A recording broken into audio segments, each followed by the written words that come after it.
English બોલવાની શરૂઆત જો આજથી ન કરીએ ને તો કોઈ દિવસ થાય જ નહીં. આજે નહીં પણ અત્યારથી આપણે સ્ટાર્ટ કરશું આ વિડીયોમાં. આજનો વિડીયો જોરદાર પ્રેક્ટિસ માટેનો છે. જે મેં તમને એક્સપ્લેન કર્યું હતું લાસ્ટ વિડીયોમાં, સિમ્પલ પ્રેઝન્ટ ટેન્સ અને સિમ્પલ પાસ્ટ ટેન્સ, એની જ આજે આપણે ડિટેલમાં પ્રેક્ટિસ કરવાના છીએ. હવે સિમ્પલ પ્રેઝન્ટ ટેન્સ એટલે કે સાદો વર્તમાન કાળ. આ છે સાદો વર્તમાન કાળ. હવે એની પ્રેક્ટિસ કરશું કોની સાથે કમ્પેર કરતા કરતા, તો કે સિમ્પલ પાસ્ટ ટેન્સ. બહુ જ સરળ રીતથી તમને સમજાવીશ. વિડીયો છેલ્લે સુધી જોજો. તમને ગેરંટી આપું છું કે તમને છે ને આ 7 મિનિટના વિડીયોમાં બધું સમજાઈ જશે. આ બે કાળ તો તમારા આજે ને આજે અત્યારે જ ક્લિયર થઈ જશે. ઓકે, ચાલો. સૌથી પહેલા તો આ બે વસ્તુ, કોઈ પણ ભાષા હોય ને, કોઈ પણ ભાષા, એનો મેઇન આધાર છે ને એના ક્રિયાપદ ઉપર હોય. ક્રિયાપદથી ખબર પડે કે કયા કાળની વાત થાય છે. હવે ક્રિયાપદ એટલે શું?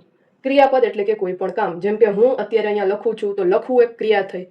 હું વાંચું છું એ ક્રિયા થઈ. તમે ભણો છો, તમે જોવો છો, તમે મને સાંભળો છો, આ બધી ક્રિયા છે. ચાલો, પતી ગયું. ક્રિયાપદ એટલે શું? જે ક્રિયા દર્શાવે એ શબ્દ એટલે કે ક્રિયાપદ એટલે કે વર્બ. આ વર્બ. હવે તમારે ક્રિયાપદની બદલે વર્બ શબ્દ યાદ રાખવાનો છે. વર્બ એટલે શું? અને વર્બ ના બોલાય હો, અહીંયા આ જરાક જ બોલવાનું હોય, વર્બ. ઓકે, ચાલો. હવે સિમ્પલ પ્રેઝન્ટ ટેન્સ અને સિમ્પલ પાસ્ટ ટેન્સ, બે કાળમાં સ્ટ્રક્ચર કેવું હોય સેન્ટેન્સનું? તો કે સબ્જેક્ટ પ્લસ V1. આ સ્ટ્રક્ચર છે કોના માટે? સિમ્પલ પ્રેઝન્ટ ટેન્સ માટેનું. હવે અહીંયા છે સબ્જેક્ટ પ્લસ V2. આ સાવ સિમ્પલ, બરાબર. હવે તમને ક્વેશ્ચન થશે કે V1 ને V2 શું લખો છો આ તમે? આ બધું શું સમજાવો પેલા? તો ચાલો સમજાવી દઉં. V1, V એટલે વર્બ. આ વર્બ તો તમને ખબર પડી ગઈ. વર્બના ટોટલ છે ને, જો આ ફોર્મ કેટલા હોય? 5 હોય. 5. V1, V2, V3, V4 અને V5. હવે આ બધા વચ્ચેનો ડિફરન્સ શું હોય? તો કે હર એક વસ્તુ અલગ અલગ કાર્ડ દેખાડવા માટે વપરાય. ધીમે ધીમે આપણે બધું શીખશું. અત્યારે આજના વિડીયોમાં આપણે આ V1 અને V2 આ બેનું જ કામ છે. એનાથી આપણે આ બે કાર્ડ સિમ્પલ આપણને સમજાઈ જશે. પ્રેઝન્ટ ને પાસ્ટ કયા? સિમ્પલ. સિમ્પલ એટલે કે સાદો, એટલે કે અત્યારે ચાલતો. ઓકે, ચાલો. હવે અહીંયા આપણે સ્ટાર્ટ કરીએ છીએ. V1, કોઈ પણ શબ્દનું બેઝ ફોર્મ એટલે કે એનું મૂળભૂત રૂપ એટલે કે અત્યારનું ક્રિયાપદ. ફોર એક્ઝામ્પલ, મારે કેવું છે કે હું જાઉં છું. જવાની ક્રિયા, જવાની ક્રિયાને શું કહેવાય? ગો. ગો. આ તો તમને બધાને ખબર છે. હવે એનું પાસ્ટ ટેન્સ એટલે કે એનું V2. V2 થાય છે વેન્ટ. આ બધાના અલગ અલગ થતા હોય. V3 આજે આપણે ખાલી સમજી લેશું, બેઝિક સમજશું, પણ ડિટેલ પછી. V3 એનું થાય છે ગોન. GONE. ગોન. પછી V4. V4 એનું થાય છે ગોઈંગ. GOING. અને V5 એનું થાય છે ગોસ. GOES. બરાબર. આ બધા એના ફોર્મ છે. હવે આ બધું કોમ્પ્લિકેશન, આમ તમને કોમ્પ્લિકેશન લાગતું હશે ને કે યાર આ કેટલું બધું અઘરું. આવું કઈ અઘરું છે નહીં. ધીરે ધીરે બધું સમજી જશો. આજના વિડીયોમાં આ બે વસ્તુ સાવ ક્લિયર કરી દઈશ. ચાલો, તો એના માટે આ વિડીયો અત્યાર સુધી બરાબર લાગ્યો હોય પહેલા તો લાઈક કરજો. હાલો જલ્દી જલ્દી વિડીયોને લાઈક કરજો. ત્યાં હું આ બધું ઇરેઝ કરી લઉં. ઓકે, કરી દીધું ને લાઈક? ચાલો, થેન્ક યુ.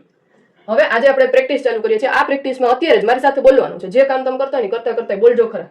ચાલો, હું જાઉં છું. I go.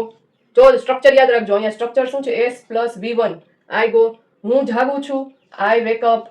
હું બ્રશ કરું છું. આઈ બ્રશ. આ ત્રણ વસ્તુ આપણે આઈ ના ફોર્મમાં જોયું. હવે માની લો કે એમ કેવું છે કે અમે જઈએ છીએ, તો અહીંયા આઈ ની જગ્યાએ આવી જશે વી. We go. વી આવી જાય. હવે તમારે એમ કેવું કે તું જાસ. તું જાસ ક્યાંક? You go. તમે બધાય જાઓ છો. You go. પછી એમ કેવું છે કે તે ઉઠ્યો કે તે ઉઠે છે. ઉઠ્યો નહીં, ઉઠ્યો તો પાસ્ટ ટેન્સ થઈ ગયું. તે ઉઠે છે. હી વેક્સ અપ. હવે એમાં અહીંયા વેક્સ આવશે, એસ લાગી જશે. ઓકે, એ ધીમે ધીમે સમજશું આપણે. અત્યારે ખાલી આટલું યાદ રાખો. હી, શી કે ઈટ ની વાત થાય ને ત્યારે અહીંયા એસ એક્સ્ટ્રા આવી જશે દરેક જગ્યાએ. ક્યાંક એસ આવે, ક્યાંક ઈએસ આવે. બોલવામાં ખાલી સ બોલે, જેમ ઓલામાં મેં લખ્યું હતું ને ગોસ, એની જેમ. ચાલો, આઈ બ્રશ. હું બ્રશ કરું છું. હવે આનું જ આપણે પાસ્ટ ટેન્સ જોશું. આઈ ગો નું પાસ્ટ ટેન્સ થાય I went. Okay, I went એનું પાસ્ટ ટેન્સ થઈ ગયું. પછી આઈ વેક અપ, તો એનું પાસ્ટ ટેન્સ થાય આઈ વોક અપ. એટલે કે હું કાલે ઉઠ્યો તો. કાલે એટલે ખાલી કાલે જ નહીં, આપણે ગમે એટલા પાસ્ટની વાત કરી શકીએ. 1 મહિના પહેલાની, 1 અઠવાડિયા પહેલાની, 1 વર્ષ પહેલાની, 1 સદી પહેલાની પણ વાત પાસ્ટ ટેન્સમાં જ આવે. ઓકે, ચાલો. આઈ બ્રશ એટલે કે હું બ્રશ કરું છું. આ દરરોજ કરવાનું કામ છે. હું અત્યારે કરું છું એવો આનો મતલબ નથી થતો. યાદ રાખજો બધે. આઈ બ્રશ એટલે આઈ પ્લસ એક્શન છે, સબ્જેક્ટ પ્લસ એક્શન છે. એનો મતલબ થાય છે કે હું રોજ બ્રશ કરું છું. આ મારું રોજનું કામ છે. ચાલો, અહીંયા એનું પાસ્ટ ટેન્સ શું થશે? એમાં કેવું છે કે મેં કાલે બ્રશ કર્યું હતું, અથવા મેં 1 અઠવાડિયા પહેલા બ્રશ કર્યું હતું. તો આઈ બ્રશ્ડ. ઈડી લાગી જશે પાસ્ટ ટેન્સમાં. જો આ ઈડી આવ્યું. હવે કેટલાક શબ્દો એવા હોય કે જે આખા શબ્દો જ ફરી જતા હોય. આ બે ફર્યા ને, અહીંયા વેકમાં વોક જરાક ફેર થયો, આ આખે આખા ફરી ગયા, અને આમાં ખાલી ઈડી લાગી ગયું. એના રૂલ્સ હોય. કયા શબ્દો કેવી રીતથી V1, V2, V3 મેઇન છે, એ કેવી રીતથી થાય ને એ તમને ધીમે ધીમે ખબર પડશે. એ શબ્દોનું આખું લિસ્ટ હું અત્યારે કોમ્યુનિટી પોસ્ટમાં એક તમને ફોટો મોકલી દઈશ. ત્યાંથી તમે જોજો. એનાથી તમારે વધારે પ્રેક્ટિસ થશે. હવે કેવી રીતે કરવાની પ્રેક્ટિસ જુઓ. આ એક વર્કશીટ છે.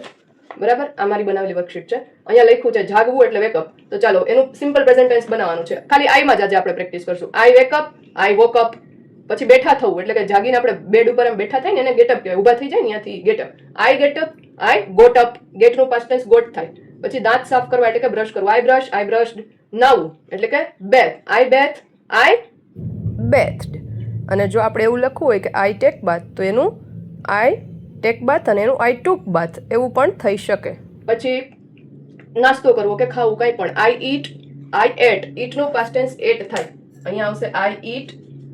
ચાલો સાથે સાથે બોલો આઈ એટ. આઈ ઈટ પછી પાસ્ટ ટેન્સ આવશે એટ. એટનો સ્પેલિંગ એટી કરવાનો છે. આ સાવ સિમ્પલ રીત છે. સાથે સાથે બોલતા બોલતા પ્રેક્ટિસ થઈ જશે. ચાલો સ્ટાર્ટ કરીએ. I go, I went, we go, we went, you go, you went, he goes. He કેવું આવશે? goes. He went. went માં કાંઈ es નો લાગે. She goes, she went, it goes, it went, they go, they went. આ સાવ simple છે. હવે એના માટે છે ને તમારે એક બેઝ ટેબલ તમારો ક્લિયર જોઈએ. બેઝ ટેબલ મેં તમને લાસ્ટ વિડીયોમાં આમ તો શેર કર્યો હતો, અત્યારે પાછો કરી દઉં છું. આ છે બેઝ ટેબલ. બરાબર, એમાં આવે સિંગ્યુલર અને પ્લુરલ. સિંગ્યુલર એટલે એક વચન, પ્લુરલ એટલે બહુવચન. આ એક વચન છે. એક વચનમાં આઈ એટલે કે હું, અહીંયા વી એટલે કે અમે, એનું બહુવચન થાય. પછી આ યુ એટલે ખાલી એકને જ કેવું હોય કે તું એમ, અને આ છે બધાય તમે. અહીંયા હી એટલે કે તે, શી એટલે કે તેણી, અને ઈટ એટલે કે તે કોઈ પણ વસ્તુ કે એનિમલ માટે યુઝ થાય. અને અહીંયા આ બધા આ ત્રણે ત્રણનું પ્લુરલ એટલે કે બહુવચન ધે થાય. આટલું જો તમને આવડતું હોય ને તો તમે આ સિમ્પલ પ્રેઝન્ટ ટેન્સના બધા જ સેન્ટેન્સ બનાવી શકશો. હવે આ અલગ અલગ ક્રિયાઓ માટે આનો હું સ્ક્રીનશોટ કાં તમે અત્યારે લઈ લો ને કાં હું આનો ફોટો પાડી અને ત્યાં કમ્યુનિટી પોસ્ટમાં તો હું પોસ્ટ કરી જ દઈશ. ત્યાંથી પણ તમે જોઈને લખી શકો છો. આમાંથી કોઈ પણ 5 વાક્યો તમારે બનાવવાના છે. જેમ કે અહીંયા લખ્યું છે વાળ ઓળવા, તો આઈ કોમ હેર, અને એનું પાસ્ટ ટેન્સ થાય આઈ કોમ્ડ હેર. બરાબર, આ બધી જ વસ્તુઓના પાસ્ટ ટેન્સ અને પ્રેઝન્ટ ટેન્સ બેયના વાક્યો 5 પાસ્ટના 5 પ્રેઝન્ટના તમારે બનાવી લખી અને મને કોમેન્ટમાં કહેવાના છે. હું બધાના ચેક કરીશ. કોઈની મિસ્ટેક હશે તો પણ કહીશ. ઓકે, અને જો તમને આ રીતથી સમજવું ગમતું હોય ને તો આ વિડીયોને લાઈક કરી દો અને ચેનલને સબસ્ક્રાઇબ કરી દેજો. ચાલો મળીએ છીએ આપણે ડે 7 માં. Bye bye. Thank you so much.